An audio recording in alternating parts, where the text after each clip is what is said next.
Welcome to today's deep dive. Imagine you're walking down a premium retail street downtown right now. Maybe it's, I don't know, Soho in New York or Abbot Kinney in Los Angeles. Right, prime real estate. Exactly.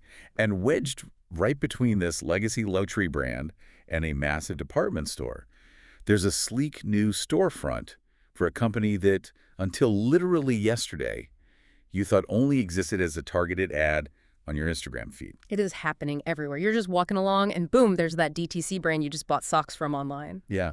I mean, we live in a world that is absolutely dominated by e-commerce. Every conceivable product is just a click away, right? And it lands on your porch 2 days later. Yet the ultimate digital disruptors, these brands that completely bypass traditional stores to build online empires, they're suddenly obsessed with finding like 10-year commercial leases. Yeah, it's a massive pivot. For a long time, the dominant narrative was just that physical retail was dying, that the mall is dead. Right, the retail apocalypse. Exactly. But what we're actually seeing now is that the digital-first playbook has a ceiling, and these massive online brands are hitting it hard. So today, our mission is to really decode this whole clicks to bricks phenomenon. We're diving into a really comprehensive guide by Retailbound, which is a consultancy founded by Johann Jacob. They manage brands across over 150 different retailers in the US and Canada. And they have a really unique vantage point on this because they see the failures and the successes up close. Yeah, so whether you are, a startup founder mapping out your next quarter, a marketer trying to understand omni-channel behavior, or just an insanely curious shopper wondering why your favorite obscure brand suddenly has a massive glass showroom downtown, we're going to unpack the strategy behind the shelf. I love that, unpacking the strategy, because it really is a science. It is, and I like to think about it this way. Operating a purely e-commerce brand is a lot like running a highly efficient ghost kitchen. Oh, that's a good way to put it. Right, because it's fantastic for volume. You're just pumping out orders, the overhead is incredibly low, and your logistics are totally dialed in. But, well, eventually you realize your customers actually crave a dining room. Yeah, they want the ambiance. Exactly. They want a place where they can walk in, soak it up, and touch, feel, and experience what you're offering in the real world. What's fascinating here is that while e-commerce continues to just absolutely thrive, physical retail remains the primary key to unlocking entirely new demographics and, honestly, entirely new levels of growth. Because it's tangible, right? Yeah, the digital world is incredibly efficient for transactions, sure, but it's inherently flat. When you build that dining room, like you said, you're building deep tactile brand trust. You're moving from a purely transactional relationship on a glowing screen to an experiential relationship in a physical space. And I imagine you're also just catching people who are walking by. Absolutely. From a purely business standpoint, you are capturing foot traffic that would have never, ever searched for your specific URL online. Which makes total sense when you frame it around trust and discovery. But recognizing the value of that dining room is really only half the battle, because the graveyard of modern retail is just packed with hyped online brands that went completely bankrupt trying to open physical stores. Oh, yeah. Moving too early is, well, it can be fatal. Right, if you jump before you have that foundational momentum. So looking at the Retailbound guide, they break down some crucial indicators that signal a brand is actually ready for store shelves. And the first hurdle they mention is strong and consistent online sales. And the key word there is definitely consistent. Because retailers aren't venture capitalists, right? They aren't looking to take a gamble on a cool concept or like a really fun Kickstarter campaign. Far from it. I mean, a major retailer wants products with a proven, highly predictable velocity. They want to see that your product isn't just some flash in the pan that got driven by, one viral TikTok video. Because that doesn't really last. No, it doesn't. A viral spike online just does not translate to moving units on a physical shelf in Des Moines, Iowa 6 months from now. Retail buyers need steady, measurable, long-term demand. Right. And along with that sales data, there's the direct customer demand aspect. The guide mentions tracking how often customers are practically begging for an in-person experience. Yeah, they look at the customer service logs. Which is wild. Like, think about your own shopping habits for a second. How often have you, slid into a brand's DMs or fired off a quick email asking, hey, where can I actually try this on? Or is this stocked anywhere near me? We all do it, especially for apparel or electronics. Right. And you might think you're just firing off a quick, harmless customer service question. But those specific messages are the exact data points driving million-dollar retail decisions. Those inquiries are absolute gold dust for a brand. When a customer service team starts logging a really high volume of those specific geolocation requests, it's a massive green light. It shows that the digital friction, like the hesitation of buying something sight unseen, is actively costing them sales. Okay, let's unpack this because I feel like there's a major contradiction hiding in the third indicator the guys points out. Which one is that? Financial readiness. They really emphasize the hidden costs of physical spaces, stuff like staffing, logistics, marketing, packaging. But wait a minute. If a brand has booming, consistent online sales and they have this ravenous customer demand, isn't financial readiness kind of a given? You would think so, yeah? Right. Like, if they are moving massive volume on Shopify every day, why wouldn't they inherently have the cash flow to just open a store or stock a retail shelf? That is a very, very common assumption, and honestly, it's the exact trap that swallows founders whole. E-commerce cash flow does not automatically translate to retail cash flow. Why not? Cash is cash, isn't it? Well, yes, but the business models operate on fundamentally different timelines, and they require vastly different infrastructure. The Retailbound text makes a vital distinction here, specifically regarding two things: retail-ready packaging upgrades and inventory forecasting. Right, because if I buy something online, it usually just shows up in like a brown corrugated box. The packaging just has to physically survive the postal service. Precisely. In e-commerce, the customer has already made the purchasing decision before that box ever ships. The packaging is really just a protective vessel. Sure, maybe it has some nice tissue paper inside, but the outside is plain. Exactly. But in a physical retail environment, your packaging has to act as a silent salesperson. It's sitting on a crowded shelf under harsh fluorescent lights right next to 10 competitors. So you have to totally redesign it. You do. You might need to upgrade to high-end UV-coated die-cut boxes with vivid printing that clearly explains your value proposition in like 3 seconds or less. And upgrading to that level of retail packaging across your entire product line, that requires a massive upfront capital expenditure. Wow, okay. So you have to redesign your entire physical presentation before you even make a sale. And that's just the packaging. Then you have the inventory forecasting. Think about online. You can operate relatively close to a just-in-time inventory model. You sell a unit, you ship a unit, you get paid almost instantly by the credit card processor. Right, the money hits your bank account right away. But in physical retail, especially if you're going into a major chain, you have to manufacture and ship tens of thousands of units to fill physical shelves and distribution centers across multiple states. Oh, wow. And this is long before anyone actually buys it in the store. Exactly. Long before a single physical sale is ever made. You are tying up millions of dollars in inventory that just sits there waiting to be bought. And here's the kicker. You might not get paid by the retailer for 60 or even 90 days after you deliver it. So the cash flow is just completely inverted. It is entirely inverted. You're bleeding massive amounts of cash for months before the end consumer even walks through the store doors. That's the harsh reality of the leap. Financial readiness is a completely distinct hurdle from simply having good online margins. You essentially need a huge war chest just to get your foot in the door. Okay, so let's say a brand has that war chest, right? They've saved the capital, the demand is off the charts, and they're ready. The immediate impulse must be to just run out, call a commercial real estate broker, and sign a lease on the absolute coolest street they can find. Oh yeah, the ego buy. Exactly. But the source material heavily warns against this. Finding a physical store is actually the easy part. Building the strategy and the operational infrastructure to ensure you don't become a real estate casualty, that's the hard part. The transition from the when to the how requires an entirely new discipline. The guide really stresses rigorous market and competitor analysis first. You can't just pick a retailer because they have good foot traffic. Right, because not all foot traffic is your target customer. Exactly. You have to identify which retailers genuinely fit your category, execute deep pricing comparisons against the physical items you'll be sitting right next to, and locate what they call white space opportunities. Okay, I really want to drill into that white space concept. When we talk about finding a white space opportunity on a physical shelf, is that just about finding literal empty real estate where a retailer needs a new vendor, or is this more about brand positioning?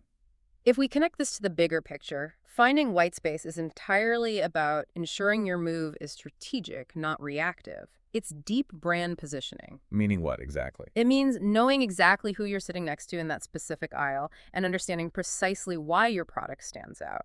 Imagine you're a premium, eco-friendly skincare line. Okay. If you rush into a big box retailer known primarily for extreme discount bulk buying, simply because they offered you a really great end cap display, that's a reactive mistake. Because your customers aren't going there to buy $50 face serum. Right. You haven't found white space. You've actively diluted your brand equity. You're confusing your customer because they don't expect to see you there next to the bulk paper towels. Exactly. True white space means recognizing a gap in a specific retailer's assortment. Your target customer is already shopping in that store, but their specific needs, maybe they want a clean ingredient serum at a mid-tier price point, just aren't being met by the current legacy options on the shelf. You fill that gap. But that requires so much data. How do brands even measure that before they commit to a massive rollout? The guide suggests utilizing pop-ups or test retailers as a first step, which honestly makes total sense. It's the smartest way to do it. Yeah, a pop-up store feels exactly like beta testing, software update, in the real world before forcing it on all your users. It is the ultimate stress test. A pop-up allows a brand to validate their foot traffic assumptions and test things like their store layouts, in-store merchandising, and replenishment logistics.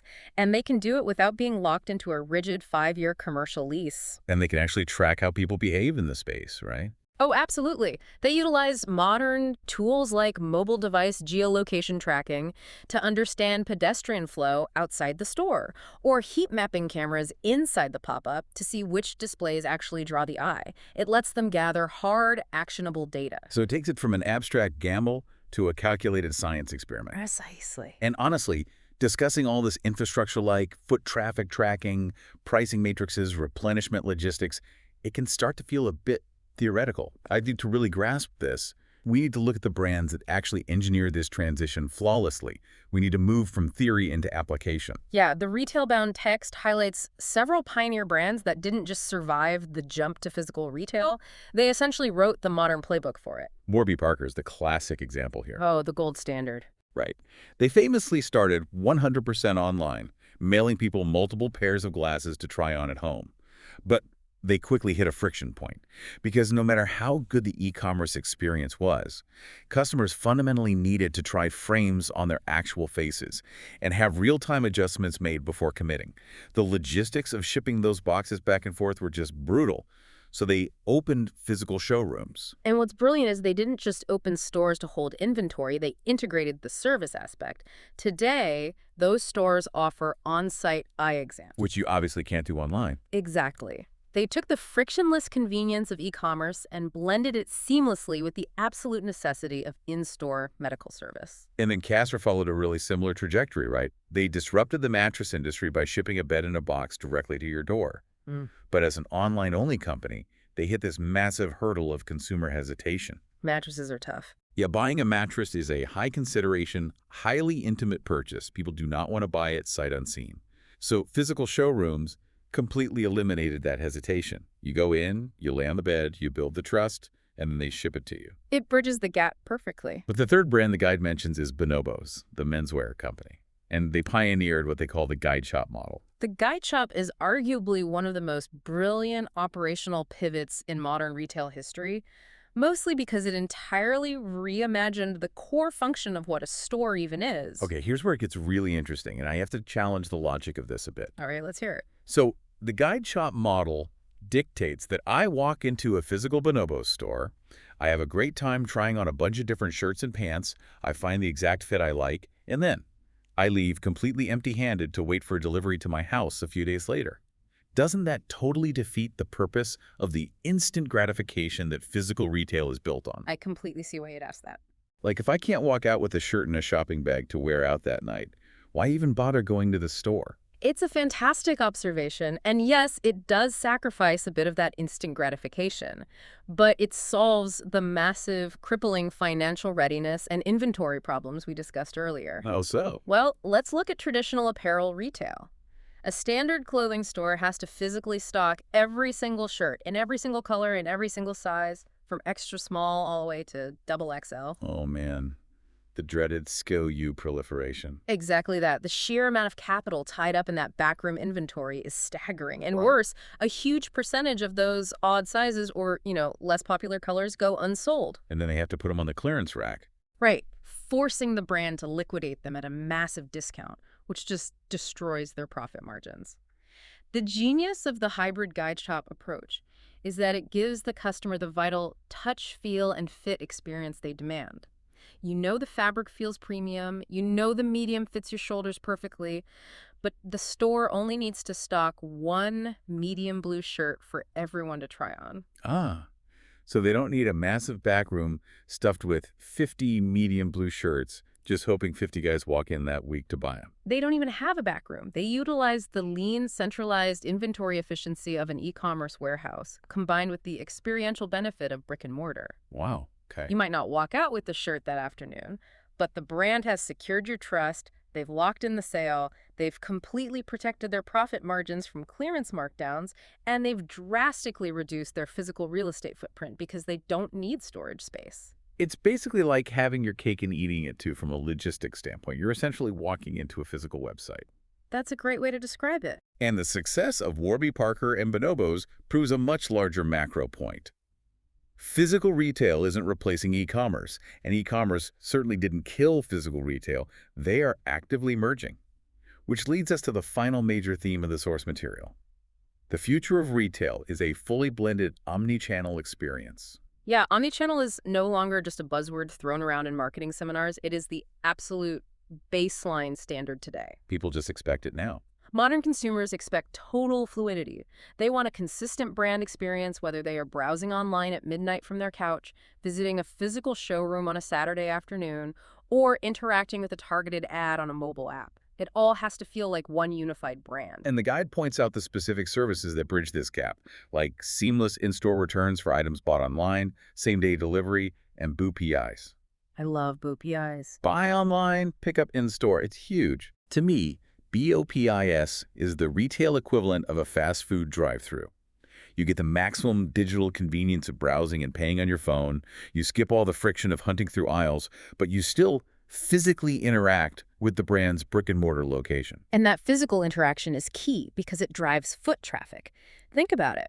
Once you're inside the store to pick up your prepaid order, the probability that you make an impulse purchase skyrockets. Like grabbing some socks near the register. Right, or a new release you see on a beautifully designed end cap. The physical store acts as an upselling engine for the digital transaction. But to do that effectively, the guide emphasizes personalization.